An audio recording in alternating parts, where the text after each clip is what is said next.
Backstage at WWE, the air was thick with tension, the kind that makes every movement feel heavier, every word more loaded, as four of the most ambitious women in the company found themselves in the same space with the same prize in mind, the WWE Women's Championship.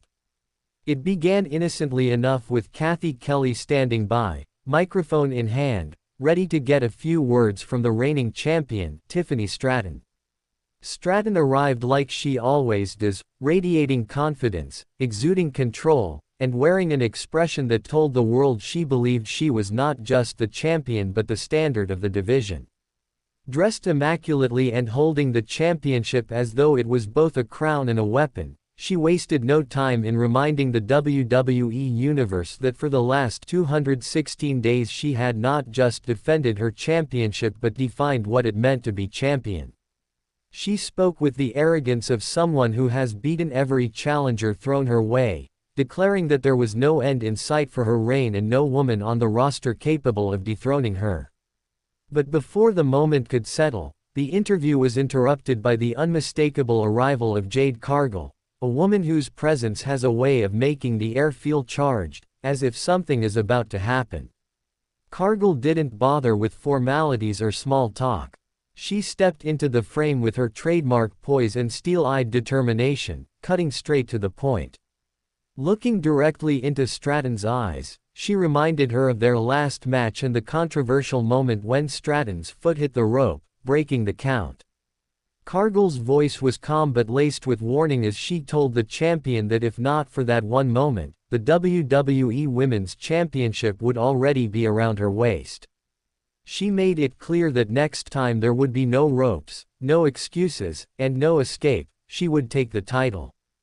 Stratton, unfazed on the surface, let a smirk curl across her lips, the kind of mocking smile that only fuels her opponent's determination. In her signature dismissive tone, she replied that while Cargile might believe the story will play out differently, the ending will remain exactly the same. Tiffany Stratton, still champion, still walking out with the gold. It was a subtle dig, but one meant to assert dominance. Just when the verbal back and forth seemed poised to escalate into something more heated, the dynamic shifted again with the arrival of Kiana James. With an air of authority and strategic intent, James didn't just enter, she took over. She told Cathy Kelley she could step aside, effectively taking control of the interview space, and turned her attention directly to Cargile. In a calculated move, she told Jade that if she was truly serious about going after the championship, she should consider partnering with her. She handed over a sleek business card, a silent yet powerful symbol of a potential alliance that could tilt the balance of power in the division. It was a move that spoke volumes about James's mindset. She doesn't just fight for opportunities, she creates them. The offer hung in the air for only a moment before it was interrupted by the sudden appearance of Micah, whose arrival brought a new layer of intensity to the scene. She didn't mince words, looking straight at Cargile and challenging her to do something with that business card instead of just holding onto it. Then, in a bold and confrontational move, Micah stepped closer and demanded the card for herself, making it clear she wanted the championship opportunity as badly as anyone in the room. The air between them thickened, each woman's body language telling its own story, Stratton with her chin slightly raised in defiance, Cargile standing unshaken and unreadable, James watching like a chess player, planning her next move, and Micah with the unblinking focus of someone ready to fight right there if needed. For a long, tense moment, no one spoke. It was a silent standoff, a collision of four different styles, personalities, and ambitions, all orbiting the same golden prize. Stratton may have been the one holding the championship in that moment, but the look in each woman's eyes made it painfully clear that her reign was under siege from every direction. Jade Cargile brought the threat of raw, undeniable power. Kiana James brought the cunning of a strategist who knows how to play the long game.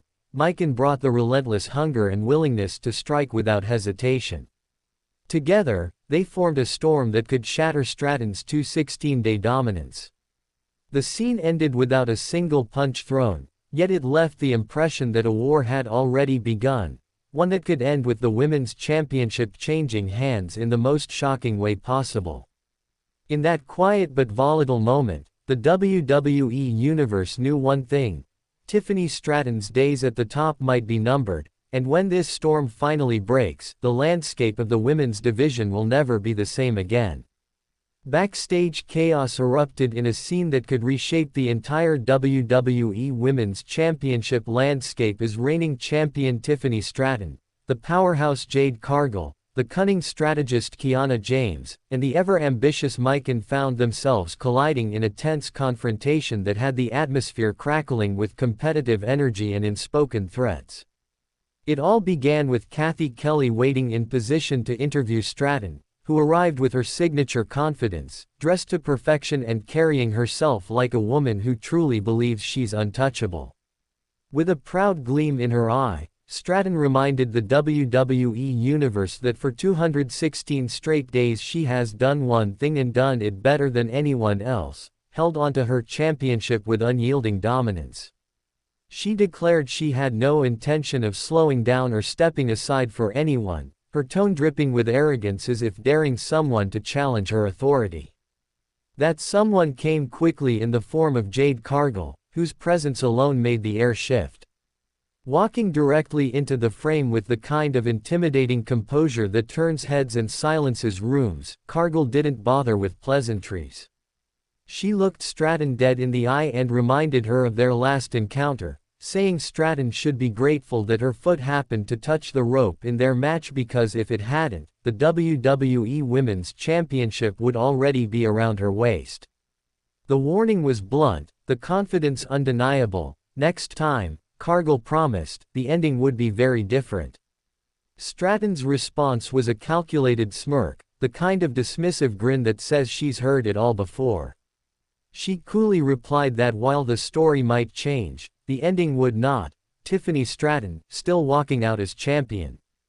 Before the verbal sparring could escalate further, Kiana James made her move, stepping into the shot with an air of authority and dismissing Cathy Kelley from the scene entirely.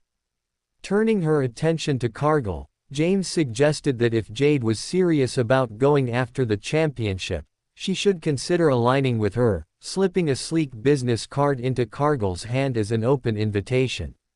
The strategic maneuver hinted at alliances, mind games, and a bigger plan unfolding. But before Cargile could respond, Micah appeared, eyes locked on the exchange and clearly unimpressed. She challenged Cargile to actually act on that card instead of just holding it, then went one step further, demanding the card for herself so she could take the championship opportunity.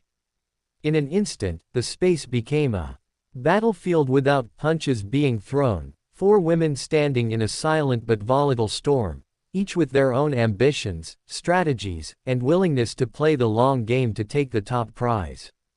Tiffany Stratton stood with her championship draped proudly over her shoulder, but the glances, the posturing, and the quiet tension made one thing clear: her 216-day reign is now under siege from three dangerous and very different threats. Whether it's the raw power of Jade Cargile, the calculated cunning of Kiana James, or the relentless hunger of Micah, the champion's grip on the gold might be tighter than ever in her mind, but in reality, the clock could already be ticking down to its final moments, and the next chapter in the WWE Women's Championship saga may be about to explode.